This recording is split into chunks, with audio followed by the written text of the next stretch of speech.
Selamat siang untuk kita semua. Kembali lagi bersama saya, Octavianus Budiman Hibur. Pada video kali ini, saya akan membahas tentang maksud Allah atas penderitaan. Saya ambil dari kitab Ayub 10 ayat 1 sampai 22. Video ini juga merupakan video untuk ujian tengah semester mata kuliah kitab Ayub. Ayub merupakan salah satu kitab tertua dalam kanonisasi. Namun, kitab Ayub tergolong kitab puisi dan kitab prosa. Beberapa teolog memperkirakan keberadaan Ayub sama dengan Abraham, yang merupakan bapa orang beriman. Ayub ini tinggal di tanah Uz di Mesopotamia. Namun, diyakini bahwa kitab Ayub ditulis pada zaman Musa oleh seorang bijaksanawan yang tidak mau dikenal.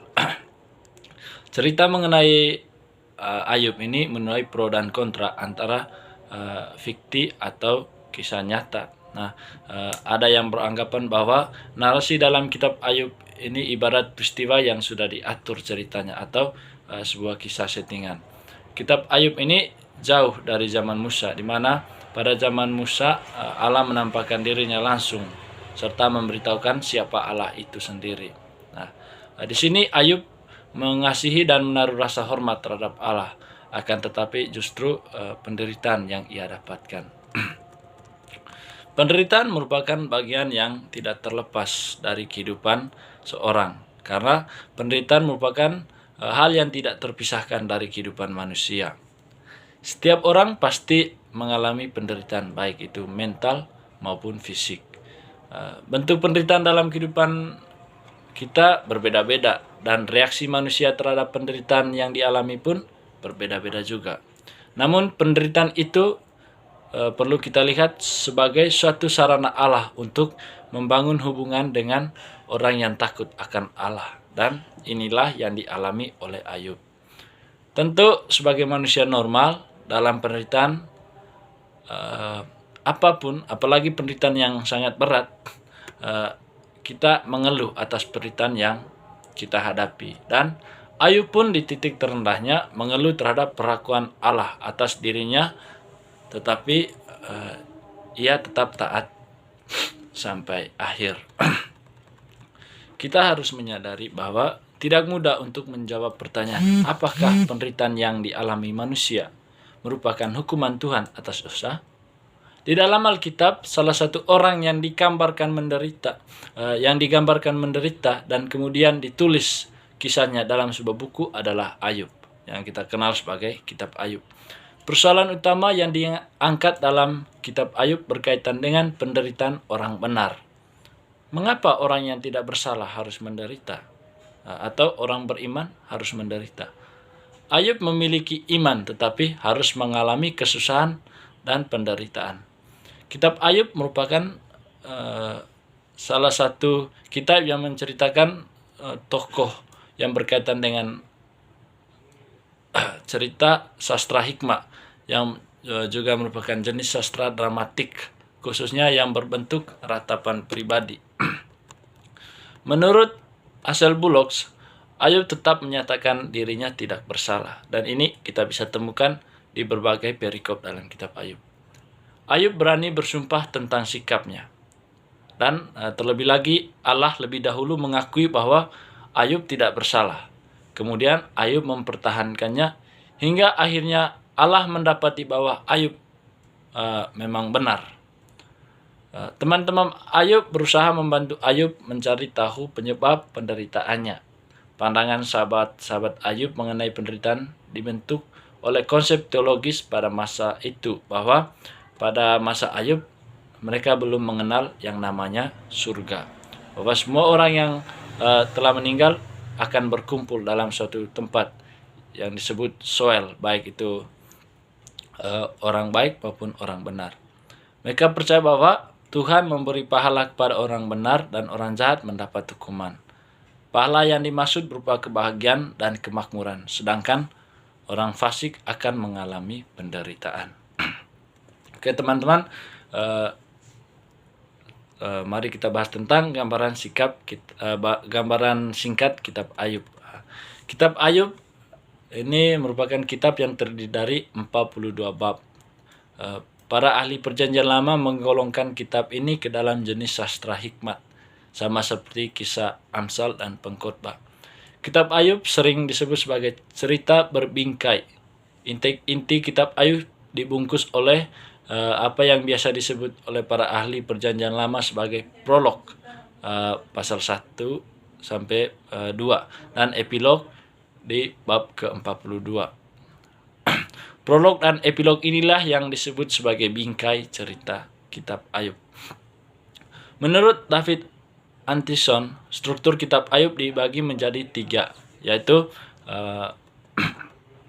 bagian pertamanya prolog, yang keduanya isi, yang ketiga epilog. Nah, pada bagian pertama, bab 1 sampai bab 2 itu prolog, berbentuk prosa, menggambarkan latar belakang peristiwa Ayub. Dalam prolog ini, realitas surgawi dan realitas di bumi serentak dituturkan. Bagian keduanya pada pasal 3 sampai dengan 42 ayat 6. Dalam bentuk sajak yang panjang, menceritakan bagaimana Ayub dan sahabat-sahabatnya berdebat untuk mengerti keadaan Ayub. Dan pada akhirnya Ayub mengindahkan suara Allah. Lalu yang ketiga itu epilog, pada bab 42 ayat 7 sampai ayat ke-14. Epilog dalam bentuk prosa, mengakhiri cerita peristiwa Ayub dengan happy ending. Nah, kitab Ayub masuk kategori kitab puisi atau syair. Nah, David Klein mengatakan bahwa kerangka kitab Ayub adalah prosa, tetapi intinya adalah puisi. Karena bentuknya bersifat puisi, kita wajib menguraikan sesuai dengannya. Di dalam kitab Ayub terdapat beberapa jenis sastra. Kitab ini berasal dari tradisi hikmah.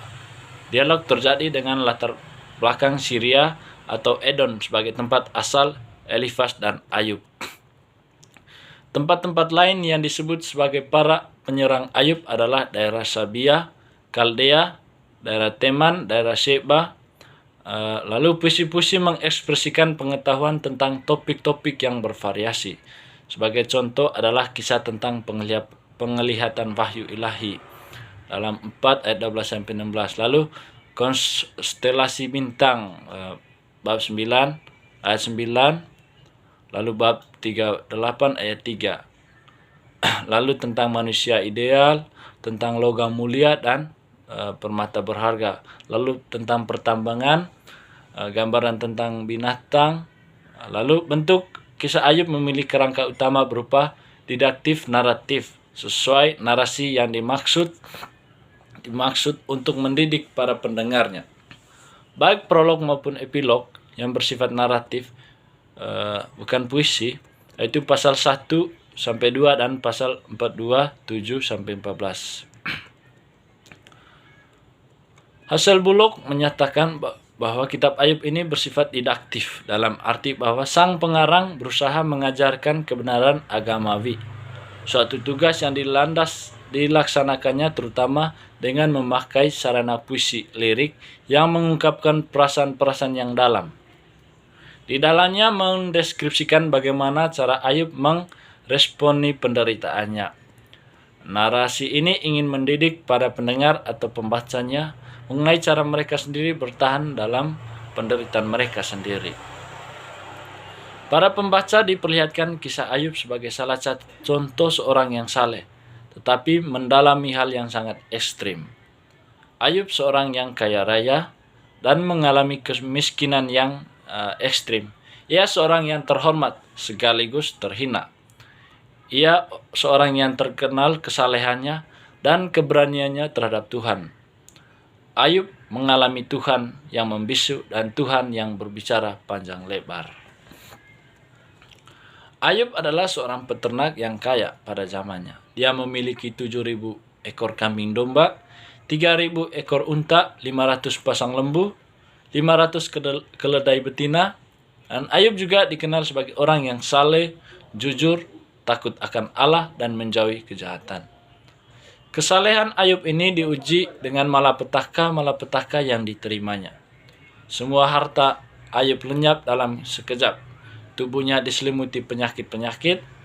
Anak-anaknya meninggal. Istri dan sahabatnya mulai meninggalkan dan menyuruh Ayub untuk mengutuki Allah.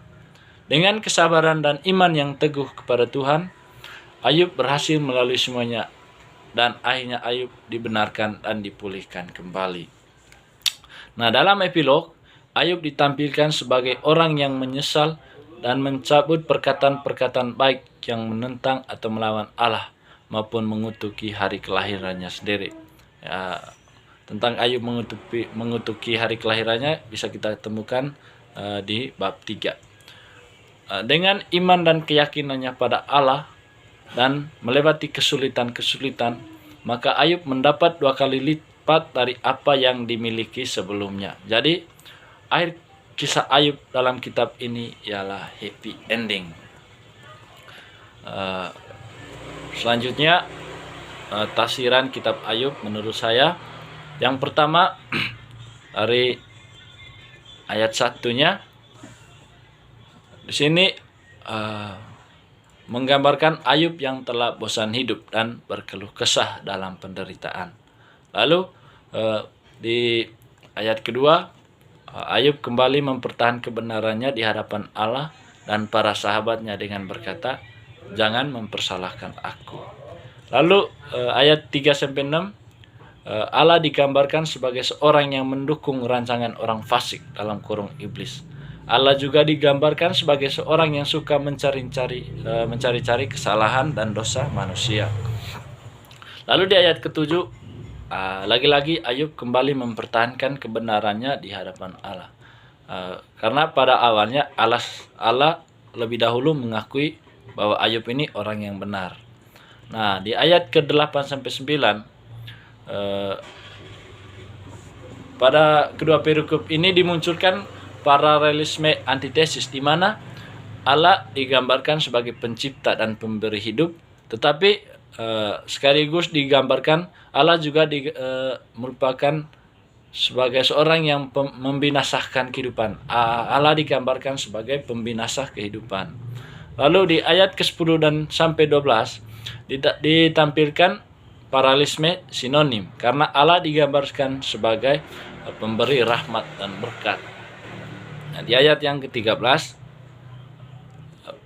paralelisme antitesis tadi itu kembali dimunculkan, di mana dalam ayat ini Allah ditampilkan sebagai seorang yang mempunyai tujuan dari setiap kebaikannya. Hal ini bisa dilihat dari ayat sebelumnya dan ayat-ayat setelahnya. Lalu ayat ke-14 sampai ke-17, Allah digambarkan sebagai seorang hakim dan pendakwa dalam sebuah kasus atau peristiwa. Ayat ke-18 sampai 19, Ayub kembali mengetuki hari kelahirannya, di mana Ayub berkata bahwa alangkah baiknya ia tidak dilahirkan. Walaupun ia dilahirkan, lebih baik ia langsung mati, supaya orang-orang tidak mengenalnya dan ia tidak pernah hidup. Lalu ayat ke-20, Ayub meminta untuk membiarkan hidupnya gembira, karena hidup ini hanya sementara. Nah, di ayat 21-22, ayat terakhir, Ayub menampilkan kembali situasi hidupnya seperti dalam ayat pertama, di mana ia mengalami kepahitan jiwa, gelap dan kelam pekat, serta cahaya terang serupa dengan kegelapan. Di sini paralelisme klimatik ditampilkan dan suasana penderitaan Ayub memuncak. Oke teman-teman, pada bagian akhir saya akan membacakan puisi saya berlandaskan kitab Ayub dan tafsiran saya. Puisi ini berjudul Di Manakah Engkau Tuhan, karangan saya sendiri. Oke. Aku berjalan menuju lorong yang terang, tempat Engkau bertahta dalam kemuliaan. Setiap jalan aku tapaki dalam pengharapan, tetapi kegelapan yang aku temukan. Dalam kegelapan ini aku mulai tersesat. Di sini pula aku seperti orang buta. Mataku tak bisa menuntun jalanku. Gelap gulita menyelimuti pencarianku. Dalam kesesakanku ya Tuhan, Engkau berpaling daripadaku. Dalam gelapku ya Tuhan, terang-Mu menjauh daripadaku. Dari jurang yang dalam aku memanggil Engkau. Dalam kesesakan aku berseru kepadamu. Jeritanku tak berguna, seakan tuli mendengar tangisanku. Seakan Engkau tak peduli terhadapku. Memang itulah yang terjadi. Seperti rusa merindu air demikian jiwaku merindukan Tuhan. Seperti anak domba di pangkuan, demikian ragaku menambahkan Tuhan. Hati terlarut dalam pengharapan, jiwa tersiksa dalam keyakinan. Langkah kaki tersesat dalam lamunan, mata terkatup dalam kegelapan. Sebab Tuhanku murka terhadap aku, seperti singa jantan mencabik nadiku. Amarahnya membakar jiwaku, seperti domba yang diambil kulitnya. Sembari raga mencari yang esa, lutut tertatih merangkak lelah. Jiwa rapuh meringkuk menjerit, telapak berdarah menuai luka. Semua hanya kesesakan menyentuh. Biarkanlah aku hidup dalam derita, mencari ketenangan di bara sesak. Biarlah jiwa ini terbaring dalam sepi, tanpa Engkau yang tak tahu di mana. Sekian dan terima kasih.